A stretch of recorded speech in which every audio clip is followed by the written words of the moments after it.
ప్రతిభా Biotech సమర్పించు మట్టి మనిషి కార్యక్రమానికి తిరిగి స్వాగతం. పూల సాగుతో గుంటూరు జిల్లా రైతులు సిరులు పండిస్తున్నారు. పంటల మార్పిడి, ఖర్చుల తగ్గింపు, ఆదాయాల పెరుగుదలతో పూలు వారికి ఆశాజనకమైన ఫలితాలిస్తున్నాయి.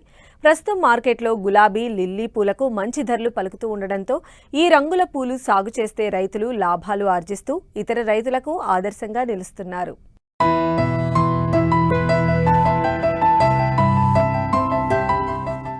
ఇవి గుంటూరు జిల్లా తాడేపల్లిగూడెం మండలం ఉండవల్లి గ్రామంలోని పొలాలు.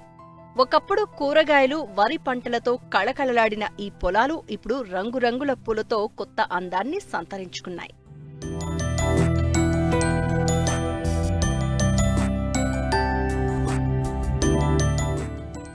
ముఖ్యంగా గులాబీలు, లిల్లీ పూలు రైతుల ఆశల పూదోటలుగా మారాయి. ఒక్కసారి నాటితే ఏళ్ల తరబడి దిగుబడి రావడం, ఇటు తక్కువ ఖర్చుతో ఎక్కువ లాభాలు రావడంతో పూల సాగు వైపు మొగ్గు చూపారు రైతులు.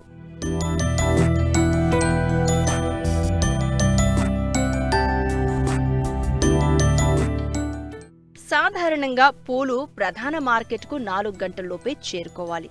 అక్కడి నుండి ఇతర ప్రాంతాలకు ఉదయం 7 గంటల వరకు చేరుకుంటాయి.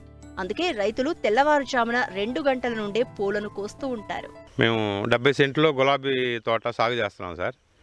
అది 30 సెంట్లో లిల్లీలు. విత్తనం వచ్చేసి ఇది రాజమండ్రి దగ్గర కడిపలంక నుంచి తెచ్చామండి. ఒక్కొక్క మొక్క 25 రూపాయలు పడుతుంది సార్ మాకు. అట్లా ఇక్కడ జారా ప్లస్ అదిగాక 70 సెంట్లకు గాను 1500 మొక్క పట్టిందండి. 2 పెట్టాం సార్ వెడల్పు. పొడవ వచ్చేసి అడుగున్నర అయితే సరిపోయిద్దండి. లిల్లీ దుంప వచ్చేసి లోకలేనండి, పర్వాలేదు సార్. మాకు కొంచెం గులాబీ తోట లాభసాటిగానే ఉందండి. మార్కెటింగ్ వచ్చేసి మాకు విజయవాడ దగ్గర కాబట్టి విజయవాడ మార్కెటింగ్ చేస్తామండి. పండగల సీజన్ కాబట్టి కేజీ 150, 200 అలా పడుతుంది సార్. మామూలు అన్ సీజన్ అయితే కేజీ 100 రూపాయలు, 80 రూపాయలు అట్లా పడుతుందండి. లిల్లీ పూలు వచ్చేసి ఇప్పుడు ప్రజెంట్ 300, 200 అలాగ ఉందండి.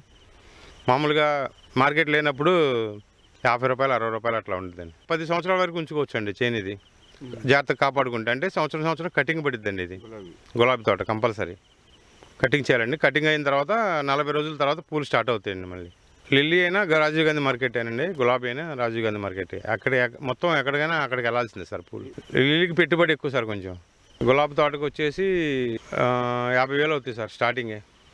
మొక్కలు పెడతాం కానీ ఏదన్నా కానీ మొత్తం పెట్టుబడి. పూలు మన చేతికి వచ్చేదానికి 50,000 పక్కాగా అవుతాయి సార్, కౌలు కాకుండా. ఇతర పంటల కంటే కొంచెం వర్షానికి తట్టుకుంటాయండి ఇవి. ఎరువులు కంపల్సరీ మనం ఆల్రెడీ పువ్వు కోస్తుంటే మనకి నల్లి, ఈ పేనుబంక కొంచెం అతుక్కుండా ఉండిద్దండి. దానికి మనం మందులు కొట్టుకుంటూ ఉండాలి సార్. పూల సాగుకు విత్తనాలు, ఎరువుల ఖర్చు తక్కువ, మార్కెట్లో డిమాండ్ ఎక్కువ. సీజన్లో మార్కెట్లో మంచి ధర వస్తూ ఉండడం వల్ల లాభాలు గడిస్తున్నాం అంటున్నారు పూల రైతులు. గులాబీ తోట 70 సెంట్లు, లిల్లీ పూలు మాది ఎకరం వేసాములే. ఎకరం వేసాము, పర్వాలేదండి. 60 సెంట్లకు వచ్చి నెలకి 30,000, 40,000 దాకా వస్తున్నాయి.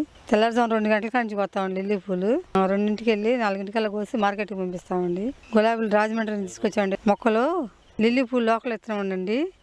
అది కూడా అంతేండి. దుంప ఎరువులు మామూలు బలం మందులు అంటే పురుగు మందులు కొట్టుకోవాలండి. గులాబీలు పండగలప్పుడైతే ఎక్కువ రేటు అండి, మామూలుగా అయితే అన్ సీజన్గా తక్కువ రేట్లు అండి. ప్రజెంట్ 300 ఉందండి. గులాబీలు 100 రూపాయలు, 150. వానలకి కానీ గాలి కానీ పంట తట్టుకుంటుందని, లాభసాటిగా ఉంటుందని వేసుకుంటాం. ఏదో పంటలు అరటి తోటలు వేసాం అనుకోండి, గాలి దేవుడు వచ్చి ఎత్తుకుపోతున్నట్టు పడిపోతుంది. లాభసాటి వంటల ఇది బాగానే ఉందండి. మన పాడేటగా అట్టా ఉంటుందండి. డైలీ పోసుకోవాలి, రోజు డబ్బులు వస్తాయండి. కేజీ లెక్క చేను మొత్తం ఎన్ని అయితే అని అవుతాయండి. కేజీ లెక్క కుదరదండి. రేటుని బట్టి వస్తాయండి డబ్బులు. అది ఇలా ఎక్కువ రేటు అంటే ఎక్కువ డబ్బులు వస్తాయి, తక్కువ రేటు అంటే తక్కువ డబ్బులు వస్తాయి. లాభసాటిగా ఉందండి. పొలం మళ్ళీ మనుషులు పెట్టుకుంటే వాళ్ళకి 150 రూపాయలు అండి మనిషికి కోసిన వాళ్ళకి. సాంప్రదాయ పంటలతో పోలిస్తే పూలు రైతులకు ఆదాయాల పంట. అందమైన ఈ పూల వెనుక రైతుల కష్టమే కాదు, వారి కొత్త ఆలోచన కూడా దాగి ఉంది.